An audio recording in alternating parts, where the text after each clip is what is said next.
বান বিধ্বস্ত শিৱসাগৰত ওলাইছে এছাম মৰাক মাৰি খোৱা কল্পনাতীত দুৰ্যোগৰ মাজতেই শিৱসাগৰত অসাধু ব্যৱসায়ীৰ দৌৰাত্ম উজনিৰ বানৰ অসহনীয় বেদনাই বুকু গধুৰ কৰি তুলিছে প্ৰতিজন হৃদয়বানৰ কাৰো একো নাই শেষ মুঠতে শেষ আমি বহুত পিছুৱাই গলো আমি আগুৱাই যাব আৰু নোৱাৰিম কেতিয়াও নোৱাৰিম বহুত কিতাপ নষ্ট হৈ গৈছে মূল্যৱান বহুত সম্পদ নষ্ট হৈ এই জটিল পৰিস্থিতিটো এছাম কলা ব্যৱসায়ীয়ে যেন জনতাৰ তেজ শুহিবলৈ এৰা নাই জলপ্ৰলয়ে তছনছ কৰি যোৱা শিৱসাগৰত এতিয়া বানাকান্তৰ বাবে নতুনকৈ জীৱনটো আৰম্ভ কৰাৰেই প্ৰত্যাহ্বান মূল্যৱান বহুত সম্পদ নষ্ট হৈ এনে দুৰ্বিষহ যন্ত্ৰণাৰ মাজতে একাংশ অসাধু ব্যৱসায়ীয়ে যধে মধে বৃদ্ধি কৰিছে অত্যাৱশ্যকীয় সামগ্ৰীৰ দাম চৌদিশে পানীয়ে ধ্বংসলীলা চলোৱা শিৱসাগৰত এতিয়া খোৱা পানীৰে অভাৱ সেই অভাৱ পূৰণৰ বাবে জপিয়াই পৰিছে প্ৰতিগৰাকী হৃদয়বান অসমীয়া দুৰ্গত ৰাইজক সহায় কৰিবলৈ দেশৰ বিভিন্ন প্ৰান্তৰ পৰা শিৱসাগৰলৈ সোঁত বৈছে সাহায্য প্ৰদানকাৰী লোকৰ কিন্তু তেনে সময়তে শিৱসাগৰৰ একাংশ ব্যৱসায়ীয়ে বৃদ্ধি কৰিছে খোৱা পানীৰো দাম প্ৰতি কাৰ্টন খোৱা পানী 10 টকাকৈ দাম বৃদ্ধি শিৱসাগৰত বাইদেউ আগতে আপোনালোকে কেইটকাত কিনিছিলে আমি 90 টকাত কিনিছিলোঁ 90 টকাত কিনিছিলে এতিয়া কেইটকাত কিনে 100 টকা এতিয়া 100 টকা আৰু এইটো এই 15টা যে থাকে একেলগে সেইটো হয়নে সমান্তৰালকৈ চাউল আলু পিঁয়াজ মমবাতিকে ধৰি বিভিন্ন সামগ্ৰীৰ দাম বৃদ্ধি কৰিছে শিৱসাগৰৰ একাংশ অসাধু ব্যৱসায়ীয়ে এপেকেট মমবাতিৰ দাম হৈছে গৈ 100ৰ পৰা 200 টকা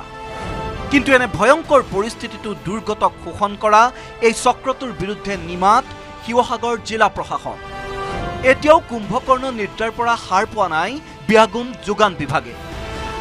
বাজেট অধিৱেশন সোনকালে সামৰি প্ৰতিগৰাকী মন্ত্ৰীয়ে শিৱসাগৰ চৰাইদেউ যোৰহাটত নিজ নিজ বিভাগৰ দায়িত্ব চমজি লোৱাৰ কথা আছিল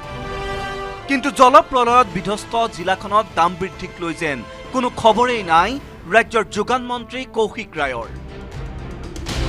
সেইবাবেই দুৰ্গত ৰাইজক সহায় কৰিবলৈ গৈ এই পৰিস্থিতি দেখি জনপ্ৰিয় অভিনেতা দেৱাশিষ বৰঠাকুৰে সামাজিক মাধ্যমতে এনেদৰেই উজাৰিছে ক্ষোভ কিহৰ সুবিধা লোৱা লৈ কাৰবাৰ কিমান লুটে আমাক এনেকৈ চলি থাকিব নেকি কোনে নাকি লগাব কেতিয়া নাকি লগাব এই সময়তো লাজ লগা নাই ইয়াত ব্যৱসায় কৰিবলৈ আহিছে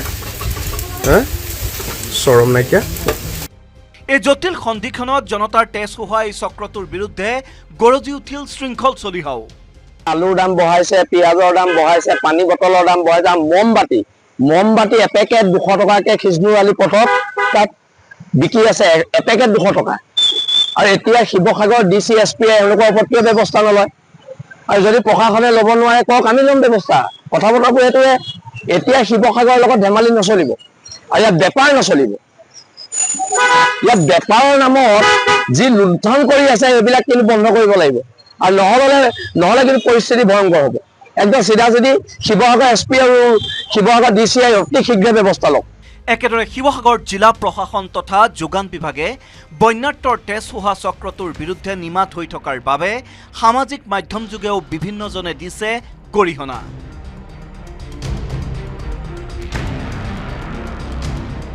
যি সময়ত সৰ্বস্বান্ত ৰাইজে এটুপি খোৱা পানী এমুঠি ভাত কাপোৰৰ বাবে হাহাকাৰ কৰিছে তেনে সময়তে সেই মানুহখিনিৰ মাজতে বেপাৰ কৰি তেওঁলোকৰ অসহায় অৱস্থাটোৰ সুযোগ লোৱা এই নিকৃষ্ট মানসিকতা সঁচাই গৰিহণাৰ যোগ্য এই স্বাৰ্থান্বেষী সমাজৰ শত্ৰুহঁতৰ বিৰুদ্ধে চৰকাৰ প্ৰশাসনে কি ব্যৱস্থা গ্ৰহণ কৰে তালৈ বাট চাইছে সকলোৱে শিৱসাগৰৰ পৰা প্ৰদীপ গগৈৰ সহযোগত bureau report news 18 Assam north east